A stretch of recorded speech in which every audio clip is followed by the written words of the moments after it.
अस्सलाम वालेकुम नाजरीन। पीटीए ने पाकिस्तान भर में मोबाइल पर खेले जाने वाली गेम पबजी पर आर्जी तौर पर पाबंदी आयद कर दी है। ताहम इस पाबंदी के बाइस जहां मोबाइल सार्फिन गेम खेलने से कासर हैं, वहीं इस पाबंदी का शिकार पबजी स्ट्रीम और पबजी लाइट कंप्यूटर पर दस्तयाब खेलने वाले अफराद भी हुए हैं।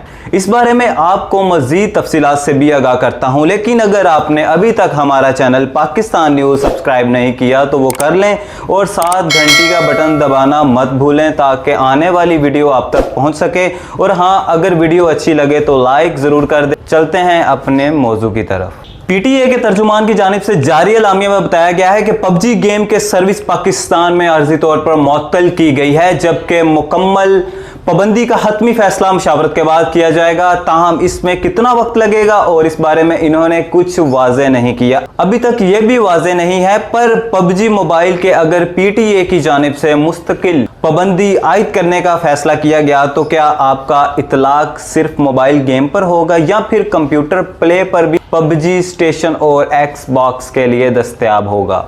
इसका पस मंजर आपके साथ शेयर करता चलूं कि पबजी गेम खेलने की इजाजत ना मिलने पर लाहौर में 2 बच्चों ने खुदकुशी की थी, जिस पर दोनों बच्चों के वर्सा ने गेम की बंदिश के हवाले से लाहौर हाई कोर्ट में दरख्वास्त दायर की थी। जबकि आईजी पुलिस ने भी पीटीए को पबजी गेम बंद करने के हवाले सख्त अरसाल किया था।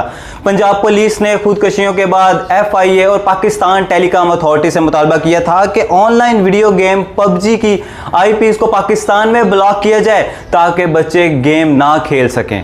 याद रहे कि ऑनलाइन गेम पबजी की वजह से अब तक दुनिया भर के कई नौजवान अपनी जिंदगियों का खात्मा कर चुके हैं। इस गेम में 2 टीमें बनाई जाती हैं और दोनों खिलाड़ियों हथियारों की मदद से एक दूसरे से लड़ते हैं। माहिर नफ्सियात का यह भी कहना था कि गेम के बाइस नौजवान जहनी तनाव का शिकार हो रहे हैं, जबकि इनमें तशद्दुद का अंसर भी तेजी से बढ़ रहा है।